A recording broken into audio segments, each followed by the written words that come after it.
everyone, thank you so much for always stopping by. I am your host, Miss Kike, and this is The Wave. This is your weekly show that looks at topics related to personal, family, and business finances. And really, our hope is that by the time we get to the end of these conversations, you are better equipped to make sound financial decisions. If you are new here, thank you so much for making time to stop by our show. We really appreciate having you on board. So please, if you haven't done so, kindly consider clicking the subscription button in the comment below so that you can be notified every time we upload a new video. And if you are already a subscriber, thank you so much for always watching and sharing our videos with your friends and family so that they can also be part of this amazing community. I really appreciate the rate at which we are growing, and I hope we keep it that way. So if you are already a viewer, you are aware that the Wave does discuss financial topics. In the first week, we really did speak about personal finances. Second season, we did talk about business finances. Last week, we did a bit of wedding finances. And if you haven't done so, please check the videos on our channel where we spoke more into details about wedding finances. And today, we are back at personal finances. And I'm excited that we're going to be doing book reviews, right? So I like reading books, and I try to at least read one book per month. And this year I've read actually 4 or 5 books thus far, but I sort of slacked behind now and then. But I generally read books on finances and business. But this year, since I got married last year, I got a lot of books on relationship, marriage, etc. So I'm trying to get through those books first before I go out and buy a new set of books for myself. So, and even actually having already a financial background, because I am a chartered accountant by profession, I do spend some time reading finance books, and I just like exploring different perspectives of various topics and also just getting different views. And that's what brings me here today, and I'm going to be discussing some of those books that have impacted my financial journey, and I'm going to be sharing, the lessons I've learned from those books and what are the good things I like from the author's books. So we are starting off, it's going to be a 2-week series. We are starting off with this book. If you can see it here, it is Money, A User's Guide by Laura Whatley. So this is a book I bought myself in January of 2019. I bought it in Santen, exclusive books in Santen, South Africa, in Joburg, and it was 195. It has quite a broad range of topics, because if I just look at it, it has, it talks a little bit about housing, then it talks about student loans, then it goes and discusses things like pension fund, how you can pay off your debt effectively. It also talks about how we can invest in stocks and shares and ethical investments. And then it ends off really with my favorite topics, which is money and love and money and mental health. So we are not going to be covering the whole book. We are going to be splitting it in 4 videos. As you all know, we post Mondays to Thursdays, and on Fridays and Saturdays, we don't post anything. And Sunday, we do brainstorm the week, what we are going to be discussing the following week. So we're going to be touching a few topics from this book. So it's Money, A User's Guide by Laura Whatley. Today, we are going to be dealing with money and love, right? So it actually flows well with a topic that we were discussing last week, where I also spoke about how you as a couple, or how you as your fiance or your boyfriend that is essentially planning to get married at some stage and start a family, how are you going to be treating your finances during the wedding process. And I had mentioned that really how you handle your finances in the wedding process has a large bearing on how you are treating your money previous to that step. So how comfortable are you to discuss money related topics in a relationship? So Laura actually looked at money and a relationship context, and she discusses why people tend to live together with their significant others, and how can that influence your conversation around money. So bearing in mind that for a lot of people, living together is definitely cheaper than living by yourself, because the cost of rent is normally so high, or the cost of buying a house is normally so high. Then you have rates and taxes, then you have utilities, and you have things like subscriptions, etc. So living alone, you have to bear that by yourself. But living with someone, you are likely to be sharing the costs. But if you look at a single lady that rents out an apartment by herself, so she needs to pay her rent in full, pay her utility in full, but definitely there's an incentive for people in a relationship to move in together or to live together. But right, so what we are noticing is that a lot of people, when it comes to money matters, they tend to give emotional responses to money decision. So for example, if you like to decide whether you're going to be splitting rent 50-50, you are likely to put emotion into this response. You're likely to say, because I love this person, I would make them, just pay 60%, 40%, and I take 60%, for example. So you are making a decision at the back of an emotional response. Because of the feeling and the connectivity that you have with this person, you're likely to approach a money decision differently. Or just like also I just spoke to a friend of mine yesterday when we were talking about possible rental contract, and she said, yeah, I'm renting this flat and I'm renting it from my dad. I'm paying X amount of money, but a market related rent is this amount of money. So because there's some emotional connection to it, you are likely to give a different answer to someone that you are involved with, either a family or a significant other, as opposed to a complete stranger. So that's the first element that you need to realize when it comes to money. The second element is gendered expectation, right?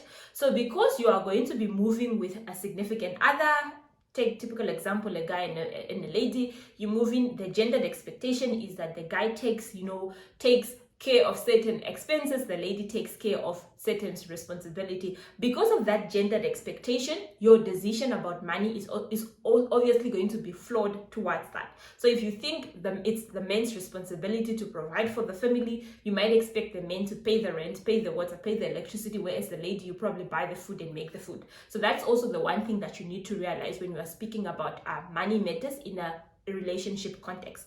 And again, it also, from gendered expectation, it filters through very well to different sense of duty. Like some people feel the duty to provide, some people feel the duty to actually be provided for. That really sort of goes hand in hand with regards to gendered expectation. And lastly, sometimes we tend to say it's good manners. It's good manners if I invite a friend for dinner to pay for the dinner because I'm the one that invited the friend. Whereas if you are now also going at the back of the gendered expectation, you expect the guy to pay for dinner despite the fact that you're the one that invited the person. So normally these are the sort of framework within which we make a money decision in a relationship context, right? The other thing that we need to realize is, for a lot of people, money is an awkward topic and they don't like discussing it. But you need to realize that at some point you need to talk about it, and the world doesn't end if you start talking about it. And for me, that's why I said, like, if you are going to be getting married to someone, and even if it's not about the wedding, it's very important that you guys and your significant other get to the same page with regards to the money. You need to be comfortable to see how much he earns, how much you earn, how much will he be able to bring to the table, how much are you going to be able to bring to the table, and what debt that he has, and how is that likely to impact your decision going forward. Because remember, if you get married, you start sort of merging your finances, and if you start going into the space of joint accounts, etc., your partner's credit score could affect your credit score, which will affect your ability to borrow or get more financing in future. So really, it's an awkward discussion, but you need to realize and make peace with the fact that you need to speak about it at some stage, and the world won't end if you speak about it, right? So to be able now to handle this a relationship talk about money, you need to realize and do a few things, or self-introspection. And one of it is you need to understand your subconscious decisions about money and attitude and expectation about money. How were you brought up with regards to money? Were you brought up in a household where it's a gendered, role that your dad was providing for your family and your mother was staying at home? Or were you brought up in a situation that your mother was working and your parents were both working and they contributed equally?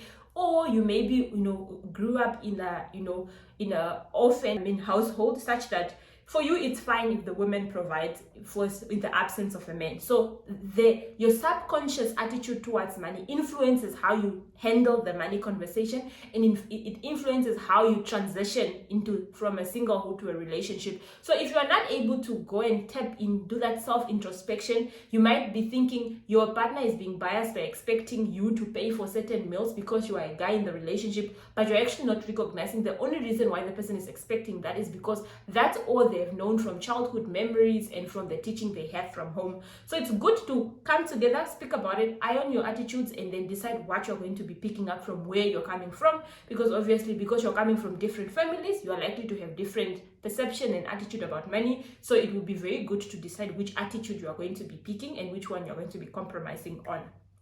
Right. So, and to be able to have this conversation, you need to make sure that in as much as it's an awkward topic, you need to find the right time to bring the topic.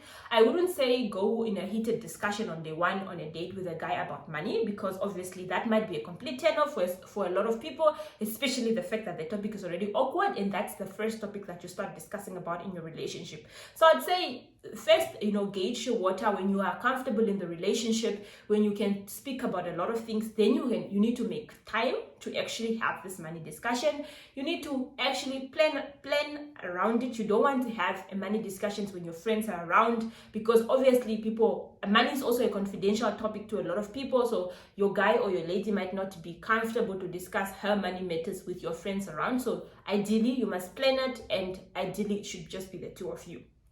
Number one, also you need to make sure that you need to take the heat out of the discussion and take the threats and the judgment comments out of the discussion. Be relaxed about it. Make it a safe conversation so that the other person also opens up about their situation. You mustn't be approaching it in the sense that it brings intimidation for the other person to actually share, because if you are intimidating or if you are threatening the other person, it won't do anything. Then that person actually just protecting their position and actually deciding not to open up. So you need to actually learn to be comfortable and to make sure that you are calm when discussing this topic. And then most importantly, this conversation needs to happen at regular intervals, especially when it involves taking a big decision, and always consulting with others is more important. So if you're going to be buying a new car, you're going to be buying a new house, and you're in a relationship, it will probably be best to consult your significant other. Their views may not be the deciding factor, but at least they get to have input in what you're going to take, especially if you guys are planning a long-term future. But if it's this once-off relationship, you could potentially get away with it. You don't want the situation of you went and bought your house that you thought was best for you, and your significant other doesn't really approve or doesn't appreciate that, and then now that house becomes the central conflict in your marriage, and then you are going onto a wrong path just because of that. So ideally, if it's a big decision, I'd say consult and make time to discuss about the issue.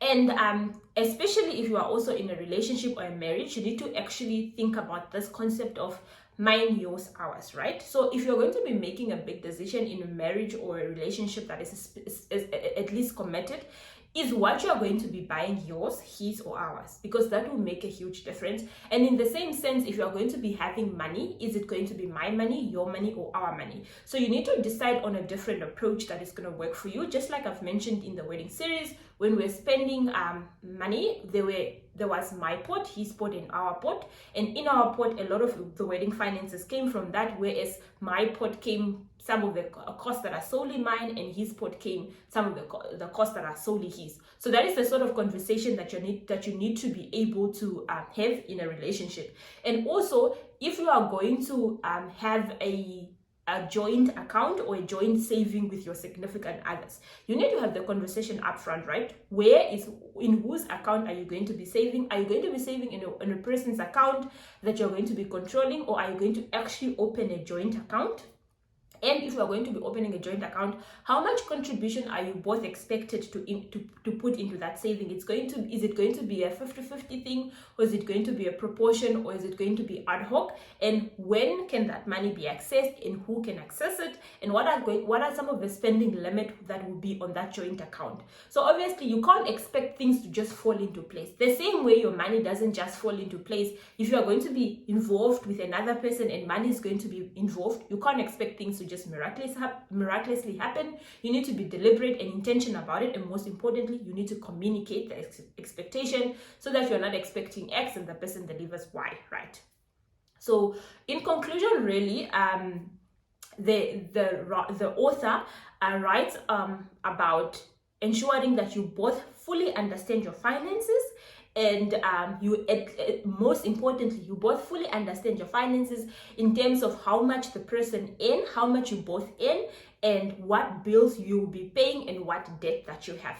The problem with, in as much as we don't want to lay our money clean and say I make 20,000 or I make 10,000, if you don't do that, the expectation is by default going to be flawed. You cannot expect the person, your significant other, to take care of the mortgage and take care of the TV and the food if their income level is not going to allow that. So by mere fact that you are expecting too much from that person is either going to end up into debt trying to fulfill this, and that debt is probably going to be behind your back because you're already not open about how much you earn. Then you are definitely going to end up in trouble. And also, if you are going to be living together, it's cheaper to live together just because you share cost. If there's no expectation about who is going to be paying what, then what will end up is everyone is expecting the other person to do it, and at the end of the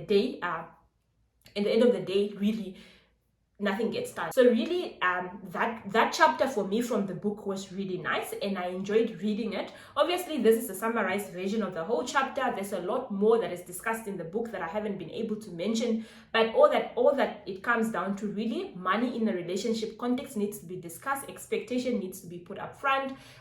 Differences in opinion, attitude, and beliefs needs to be laid on the table, and as a couple you need to decide what works for you in order to take your relationship forward.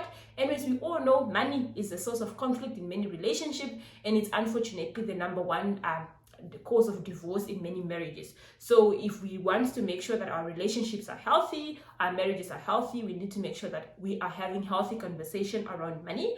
And that was about it from today's review. We are going to move more into other chapters in the later discussion during the week. Thank you so much for making time to be with us today. And again, if you haven't done so, please consider clicking the subscription button in the comment below so that you are always updated with the reviews of the books that are coming. Thank you so much, and as always, stay safe.